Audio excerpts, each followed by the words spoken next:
नमस्कार, मैं हूं राजीव ढोंडियल। दिल्ली के मुख्यमंत्री के नाम का ऐलान आज हो जाएगा। आज शाम 7 बजे बीजेपी विधायक दल की बैठक है। कल शपथ ग्रहण समारोह है। दिल्ली में 27 साल के बाद बीजेपी सत्ता में वापसी अब उन्होंने की है। हालांकि बीजेपी के सीएम वाले सस्पेंस को लेकर आम आदमी पार्टी और कांग्रेस दोनों बीजेपी पर अटैक कर रहे हैं। आप कह रहे हैं कि बीजेपी को सीएम का चेहरा मिल ही नहीं रहा है, तो कांग्रेस कह रही है कि बीजेपी दिल्ली पर कहीं और से मुख्यमंत्री लाकर थोप सकती है, और इस पर बीजेपी ने करारा जवाब दिया है।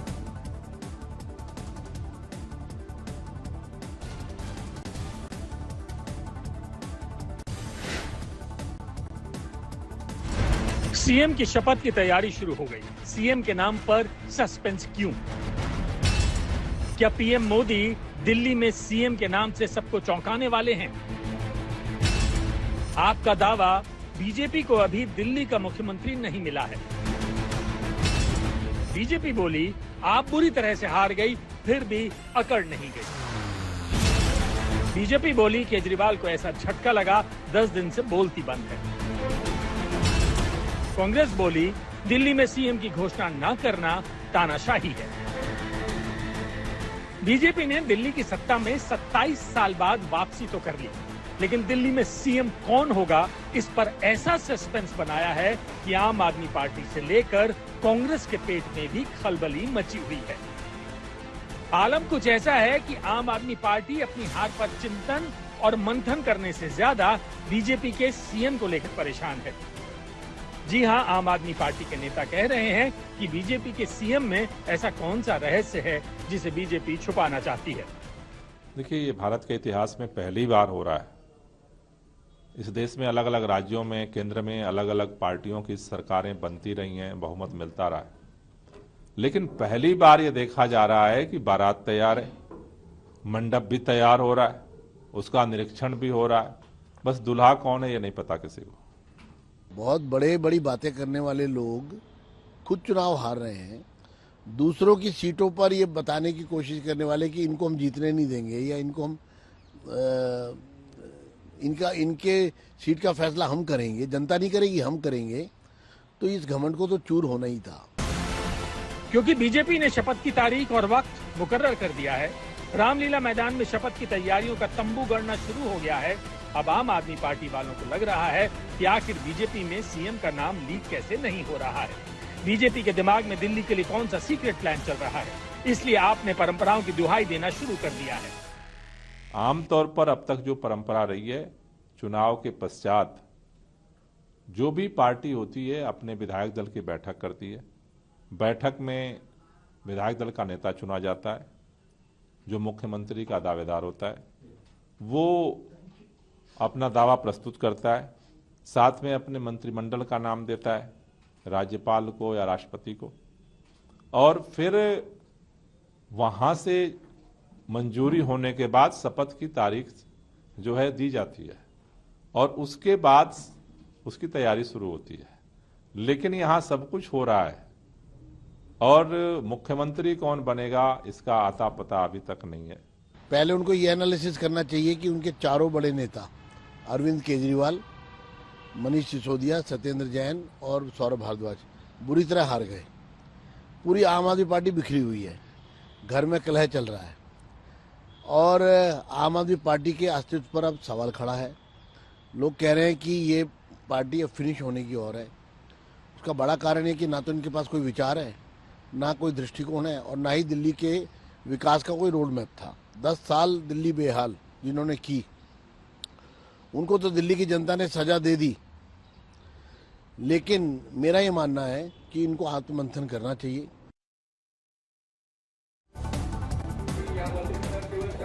क्या महाराष्ट्र में देवेंद्र फडणवीस सरकार के सहयोगी एकनाथ शिंदे नाराज चल रहे हैं? ये सवाल इसलिए क्योंकि एकनाथ शिंदे का एक बयान वायरल हो रहा है, जिसमें उन्होंने कहा कि मैं हमेशा कहता हूं मुझे हल्के में मत लो, वरना तांगा पलट जाएगा। हालांकि बयान पर उनकी सफाई भी आई और कहा कि इस बयान को गलत तरीके से समझा गया।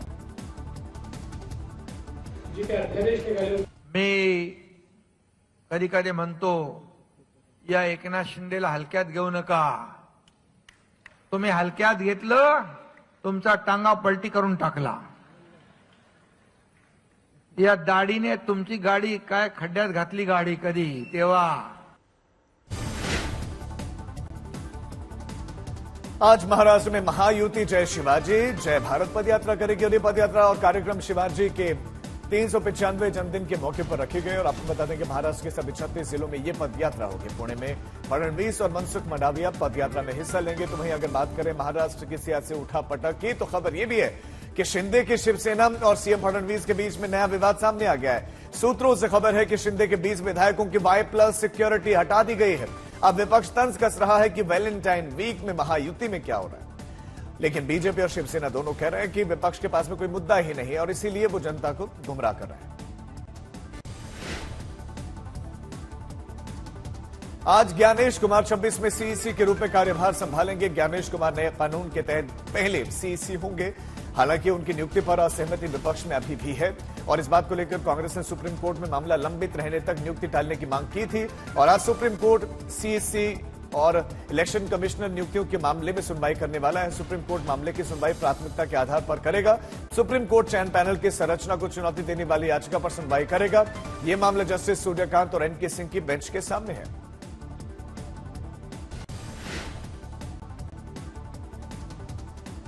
गुरुवार को आम आदमी पार्टी की संगठनात्मक बैठक होनी है और बैठक में पार्टी के शीर्ष नेता संगठन के पुनर्गठन पर चर्चा करेंगे और साथ ही आम आदमी पार्टी के संयोजक गोपाल राय दोपहर 12 बजे पदाधिकारियों की बैठक करेंगे और इस बैठक में प्रदेश पदाधिकारियों के से लेकर विधानसभा अध्यक्षों तक सभी को बुलाया गया है। दिल्ली पार्टी मुख्यालय में दिल्ली पदाधिकारियों की बैठक होगी और दूसरी ओर आतिशी और संजय सिंह के खिलाफ मानहानि के मामले में भी सुनवाई होनी है। कांग्रेस नेता संदीप दीक्षित की शिकायत पर दिल्ली की अदालत में यह सुनवाई होनी है। अब बात करते हैं महाकुंभ की। आज महाकुंभ का 38वां दिन है। भारी भीड़ का सिलसिला जारी है। मंगलवार तक लगभग 1 करोड़ 26 लाख लोगों ने स्नान किया और अब तक कुल जो आंकड़ा है वो 55 करोड़ 56 लाख श्रद्धालुओं का पहुंच गया है जो डुबकी लगा चुके हैं। दूसरी ओर महाकुंभ को लेकर सियासी हलचल तेज है। कई व्यवस्थाओं पर सवाल उठाए जा रहे हैं तो कोई महाकुंभ के महत्व को लेकर बयानबाजी कर रहा है। इसी कड़ी में महाकुंभ को लेकर ममता बनर्जी ने कहा कि यह महाकुंभ नहीं मृत्यु कुंभ है। मृत्यु कुंभ হয়ে গেছে। মৃত্যু কূপের মতো আমি মহাকুম্ভকে সম্মান করি, আমি শ্রদ্ধা জানাই, পবিত্র গঙ্গা মাকে আমি সম্মান করি, কিন্তু প্ল্যানিং না করে এত হাইপ তুলে এত লোকের মৃত্যু বললেন 30 জন, কথাটা কি সঠিক? কত ডেড বডি ভাসিয়ে দিয়েছেন নদীতে। प्रयागराज में महाकुंभ के चलते लगातार श्रद्धालुओं की भीड़ प्रयागराज स्टेशन पर बढ़ रही है। ट्रेन और प्लेटफॉर्म की भीड़ में कई लोग गश खाकर गिर भी पड़े, बेहोश हो रहे हैं। ऐसे लोगों के लिए आरपीएफ के जवान मददगार साबित हो रहे हैं। प्लेटफॉर्म नंबर 3 का मामला है जहां एक राजस्थान जोधपुर के संगम में स्नान करने के लिए आए युवक प्लेटफॉर्म पर एकाएक भीड़ और गर्मी के चलते बेहोश होकर गिर पड़े। वहीं प्लेटफॉर्म नंबर 3 पर तैनात आरपीएफ के जवानों ने उसे फिर उठाया, प्लेटफॉर्म में बने हुए प्राथमिक केंद्र में ले जाकर उसका इलाज करवाया। डॉक्टर्स के मुताबिक अब श्रद्धालु की हालत पूरी तरह से ठीक है। हमारे संवाददाता पंकज श्रीवास्तव की रिपोर्ट आपको दिखा।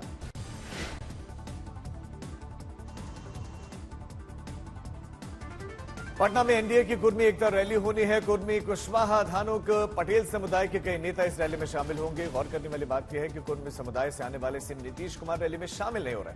आपको बता दें कि पटना में 31 साल पहले 12 फरवरी 1994 को कुर्मी एकता रैली हुई थी, जिसके बाद अब हो रही है।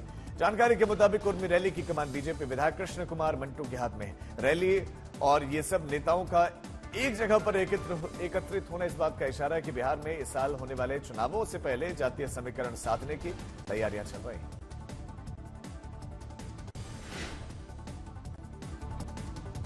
केरल के मल्लपुरम में बीती रात आतिशबाजी के दौरान बड़ा हादसा हो गया। इसमें 30 से ज्यादा लोग घायल हो गए। घटना एक फुटबॉल मैदान में हुई जहां पर मैच शुरू होने से पहले पटाखे फोड़े जा रहे थे। जानकारी के मुताबिक पटाखों से धुआं भी निकला और फिर उसके बाद फटने पर चिंगारियां मैदान में ही फैल गई। दर्शक भी वहां बैठे हुए थे। अफरा तफरी वहां मच गई और कई लोग घायल हो गए। घायलों को तुरंत ही पास के अस्पताल में भर्ती करवाया गया।